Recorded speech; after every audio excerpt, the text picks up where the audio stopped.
The factory loomed in the darkness, its broken windows like empty eye sockets. Tom adjusted his flashlight and stepped inside, the air thick with dust and decay. The assignment was simple: patrol the abandoned factory for 8 hours, make sure no one broke in. But as the heavy doors creaked shut behind him, Tom couldn't shake the feeling that he wasn't alone. Tom's boots echoed on the concrete floor as he walked through the empty assembly line. Suddenly, he froze. A faint whisper drifted through the air, too soft to make out the words. He swung his flashlight around, but the beam revealed nothing but rusted machinery and shadows.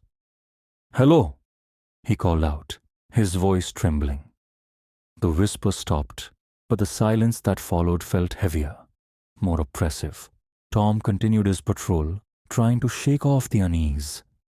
As he turned a corner, his flashlight caught a shadow moving across the wall. He spun around, but there was nothing there. "Just my imagination?" he muttered, though his racing heart told him otherwise. He took a deep breath and pressed on, but the shadow lingered in his mind, like a stain he couldn't scrub away. Tom's watch had stopped at exactly 11:11. He tapped it, but the hands refused to move. Frustrated, he glanced at the factory's old clock on the wall.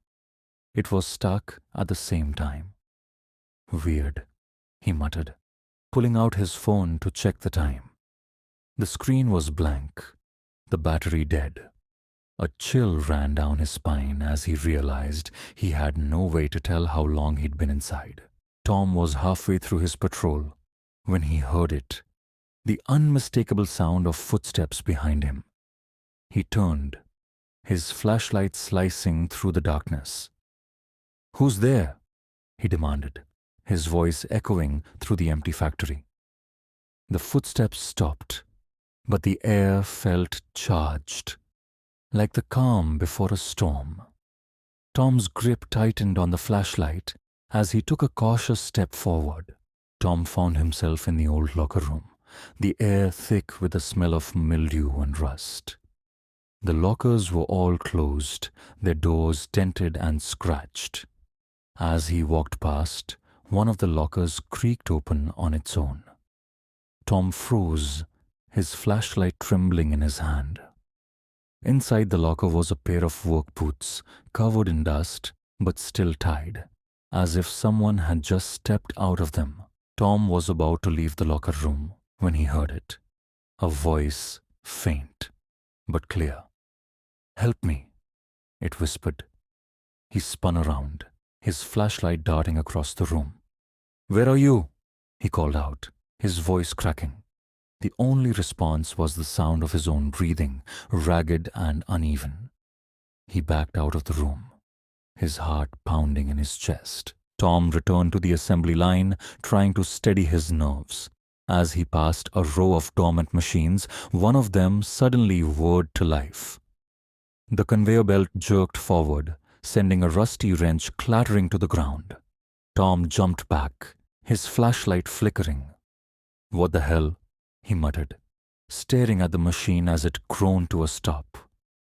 The factory was supposed to be abandoned, but something or someone was still here. Tom found the factory office, its door hanging off its hinges. Inside, the desk was covered in yellowed papers and faded photographs. He picked up a photo of the factory workers, the faces blurred and indistinct. As he flipped it over, he saw a note scrawled on the back. "They never left." Tom's hands shook as he dropped the photo, the words echoing in his mind. Tom leaned against the wall, trying to catch his breath. As he did, he felt a faint vibration, like the wall itself was humming. He pressed his ear to it and heard it, a low, rhythmic whisper, like a chant. "Get out," it seemed to say. Tom stumbled back, his flashlight flickering again. The whispers grew louder, filling the room, until he couldn't tell if they were coming from the walls or inside his head. Tom found a shattered mirror in the corner of the office, its surface cracked and cloudy. As he approached, his reflection seemed to move on its own, its eyes wide with fear. He stepped closer, and the reflection mouthed the words, "They're coming." Tom backed away, his heart racing. The mirror cracked further, the reflection distorting into something unrecognizable. Tom left the office, his nerves frayed. As he walked down the hallway, he saw the shadow again, this time moving ahead of him. It stopped at a door and seemed to beckon him forward. "What do you want?" Tom demanded, his voice shaking. The shadow didn't respond, but the door creaked open on its own, revealing a staircase leading down into darkness. Tom stood at the top of the staircase, his flashlight barely piercing the gloom below. The air was colder here, and the smell of damp earth filled his nostrils. He hesitated, but the shadow had disappeared into the darkness, and he felt compelled to follow. As he descended, the whispers grew louder, urging him forward. At the bottom of the stairs, Tom found himself in a large, empty room. The walls were lined with old lockers, and in the center of the room stood a group of figures, their backs to him. They were dressed in factory uniforms, their movements slow and deliberate. Tom's breath caught in his throat as one of them turned to face him, its eyes hollow, and its mouth twisted into a silent scream. The figure's mouth opened wide, but no sound came out. Tom stumbled back, his flashlight shaking in his hand. The other figures began to turn, their hollow eyes fixed on him. "Stay back!" he shouted, his voice echoing through the room. But the figures didn't stop. They moved closer, their movements jerky and unnatural, like puppets on invisible strings. Tom turned and ran, his heart pounding in his chest. He reached the staircase and slammed the door shut behind him, fumbling with the lock. The door rattled as something, or someone, tried to push it open from the other side. "Please, please, please," Tom whispered, his hands trembling as he finally got the lock to click. He backed away, his breath coming in ragged gasps as the rattling stopped. Tom's flashlight flickered as he climbed the stairs, the light growing weaker with each step. He smacked it against his palm, but the beam only dimmed further. Come on," he muttered, his voice tinged with panic. As he reached the top of the stairs, the light went out completely, plunging him into darkness. The whispers returned, louder now, filling the void around him. Tom fumbled in the dark, his hands brushing against the cold walls until he found the emergency exit. He pushed the bar, but the door didn't budge. He pushed harder, his shoulders slamming against the metal, but it was stuck. "No, no, no," he shouted, his voice cracking. The whispers grew louder, and he could hear footsteps approaching from behind. He was trapped. Just as Tom was about to give up, his flashlight flickered back to life. The beam was weak, but it was enough to see the door's lock, rusted and jammed. He kicked it with all his strength, and the door finally gave way, swinging open with a loud creak. He stumbled outside, the cold night air hitting him like a slap. But as he turned to look back at the factory, he saw something that made his blood run cold. Standing in the factory's broken windows were the figures, their hollow eyes glowing faintly in the darkness. They didn't move, didn't speak. They just watched him, their expressions unreadable. Tom backed away, his legs trembling. "What do you want?" he shouted, his voice breaking. The figures didn't respond, but their eyes followed him as he turned and ran into the night. Tom reached the security booth at the edge of the factory grounds, his breath coming in ragged gasps. He slammed the door shut behind him and locked it, his hands shaking. The booth was small and cramped, but it felt like a fortress compared to the factory. He slumped into the chair, his heart still racing, and reached for the phone to call for help. But the line was dead. Tom grabbed the radio on the desk, hoping to reach someone, anyone. He pressed the button and spoke into it, his voice trembling. "This is Tom, the night watchman at the old factory. I need help. Please, someone respond." The radio crackled with static, and for a moment, there was nothing. Then, a voice came through, faint and distorted. "We're here," it said. Tom dropped the radio like it was on fire. Tom noticed a notebook on the desk, its pages filled with cramped, frantic handwriting. He flipped through it, his eyes scanning the entries. "They're still here," one page read. "They won't let me leave." Another page was covered in the same phrase over and over. "The workers never left." Tom's hands shook as he closed the notebook, the words burning into his mind. Tom froze as he heard a soft knocking on the booth's door. He turned slowly, his heart pounding, and saw a shadow moving outside the window. "Who's there?" he called out, his voice barely above a whisper. The knocking stopped, but the shadow remained, its shape shifting and twisting in the dim light. Tom backed away, his eyes fixed on the window, as the shadow began to seep under the door. Tom bolted out of the booth, the shadow closed behind. He ran across the factory grounds, his legs burning with exertion. The gate was just ahead, but as he reached it, he realized it was chained shut.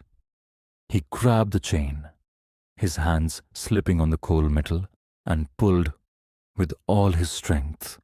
The chain didn't budge. He turned, his back against the gate, as the shadow closed in. Tom's flashlight flickered back to life, the beam cutting through the darkness. The shadow recoiled, its form writhing and twisting as if in pain. Tom swung the flashlight wildly, the beam slicing through the air. The shadow retreated, but it didn't disappear. It lingered at the edge of the light, waiting. Tom knew he couldn't keep this up forever. Tom grabbed a nearby rock and slammed it against the chain, the sound echoing through the night. The chain finally gave way, the links snapping apart. He pushed the gate open and stumbled through, his legs giving out as he collapsed onto the pavement. He looked back at the factory, the shadow still watching him from the edge of the light. Tom forced himself to his feet and started down the road, his flashlight flickering in his hand. The factory loomed behind him, its broken windows like eyes watching his every move. He didn't look back. He couldn't. But as he walked, he heard it again. The whispers, faint but unmistakable. They were following him. Tom spotted his car parked on the side of the road, its outline barely visible in the dim light. He fumbled with the keys, his hands shaking so badly he could barely unlock the door. He climbed inside and slammed the door shut, the sound echoing in the empty car. He turned the key in the ignition, but the engine didn't start. "No, no, no!" he shouted, pounding the steering wheel. After what felt like an eternity, the engine finally roared to life. Tom slammed the car into gear and sped down the road, the factory disappearing in the rearview mirror. But as he drove, he noticed something strange. The road seemed endless, the same stretch of pavement repeating over and over. He glanced at the fuel gauge. It was empty. Tom gripped the steering wheel, his knuckles white as the car sped down the endless road. The factory was gone, but the road ahead looked exactly the same. The same trees, the same bends, the same darkness. He glanced at the fuel gauge again, still empty. But the engine roared on. "This isn't possible," he muttered, his voice trembling. The whispers grew louder, filling the car like a suffocating fog. Tom turned on the car radio, hoping for some sign of life. Instead, he was met with a wall of static, sharp and unrelenting. He twisted the dial, but the static only grew louder, drowning out the whispers for a moment. Then a voice broke through, faint and distorted. "You can't leave," it said. Tom slammed his hand on the radio, turning it off, but the voice lingered in his mind. Tom's headlights cut through the darkness, but the road ahead remained unchanged. He squinted, trying to see something, anything, that would tell him where he was. Suddenly the headlights flickered, and for a moment he saw them. The figures from the factory, standing on the side of the road, their hollow eyes glowing in the dark. He swerved, the car skidding as he fought to keep control. Tom's car screeched to a halt as he spotted a road sign ahead. It was old and rusted, the letters barely legible. He leaned forward, squinting to read it. "Welcome to the silent factory." His heart sank. He was back where he started. The factory loomed in the distance, its broken windows like eyes watching him. "No," he whispered, his voice breaking. "This can't be happening." Tom stepped out of the car, his legs trembling as he approached the factory gate. It was chained shut, just like before, but the chain was new, the metal gleaming in the dim light. He grabbed the chain, his hands slipping on the cold metal, and pulled with all his strength. It didn't budge. Behind him, the car's engine died, the headlights flickering out.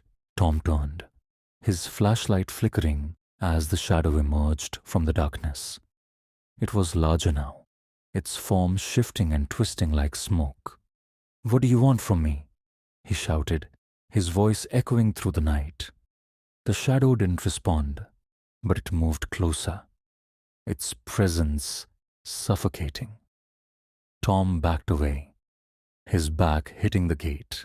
The wind picked up, carrying with it the whispers Tom had heard in the factory.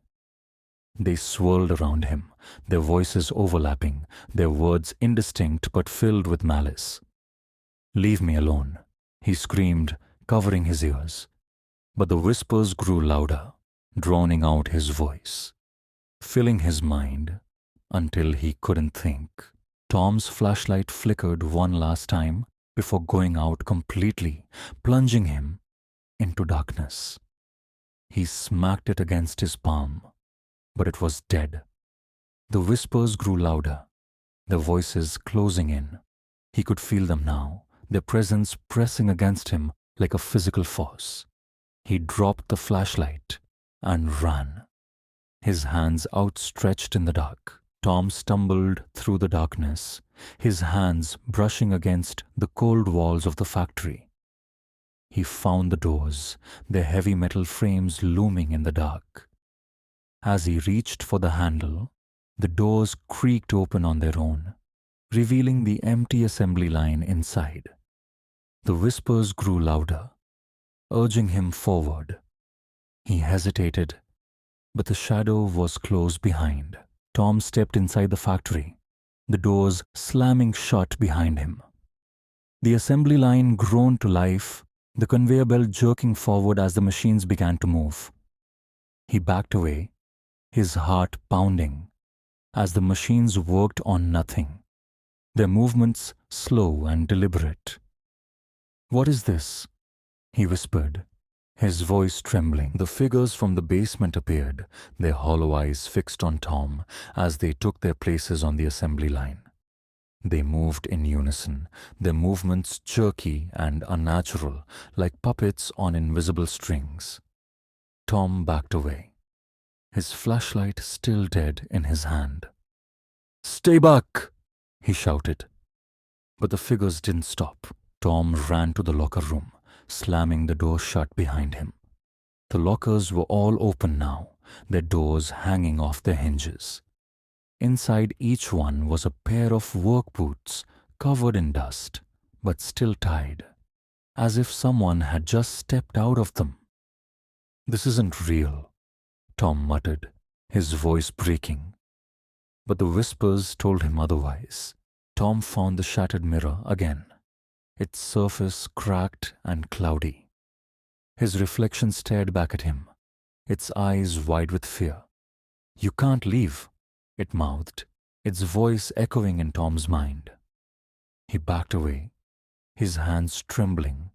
As the reflection began to change, its features twisting into something unrecognizable, the shadow emerged from the darkness, its form shifting and twisting as it reached for Tom. He backed away, his back hitting the wall, as the shadow's cold fingers brushed against his skin. "Get away from me," he screamed. But the shadow didn't stop. It wrapped around him, its presence suffocating. As the whispers grew louder, Tom broke free from the shadow's grasp and ran, his legs burning with exertion. He found a door at the end of the hallway, its surface covered in scratches and dents. He grabbed the handle and pulled, but the door didn't budge. "Open!" he shouted, pounding on the door with his fists. The whispers grew louder, their voices overlapping. As the shadow closed in, Tom slammed his shoulder against the door, the wood splintering under the force. The lock gave way, and the door swung open, revealing a staircase leading down into darkness. He hesitated, but the shadow was close behind. He took a deep breath and stepped inside, the door slamming shut behind him. Tom found himself in the basement again, the air thick with the smell of damp earth. The figures were there, their hollow eyes fixed on him as they moved closer. "What do you want from me?" he shouted, his voice breaking. The figures didn't respond, but their movements grew faster, their forms shifting and twisting as they closed in. Tom backed away, his hands trembling as the figures surrounded him. One of them stepped forward, its hollow eyes glowing faintly in the dark. "You're one of us now," it whispered, its voice echoing in Tom's mind. He shook his head, but the whispers grew louder, filling his mind until he couldn't think. Tom's flashlight flickered back to life, the beam cutting through the darkness. The figures were gone, but the whispers remained, their voices overlapping, their words indistinct, but filled with malice. He turned, his heart pounding. As the shadow emerged from the darkness, its form shifting and twisting like smoke. "No," he whispered, his voice breaking. But the shadow didn't stop. The factory was silent again, its broken windows like empty eye sockets. The assembly line was still, the machines dormant, the whispers gone. But in the basement, the figures stood in silence, their hollow eyes fixed on the door, and in the corner, a new pair of work boots sat, covered in dust but still tied, as if someone had just stepped out of them.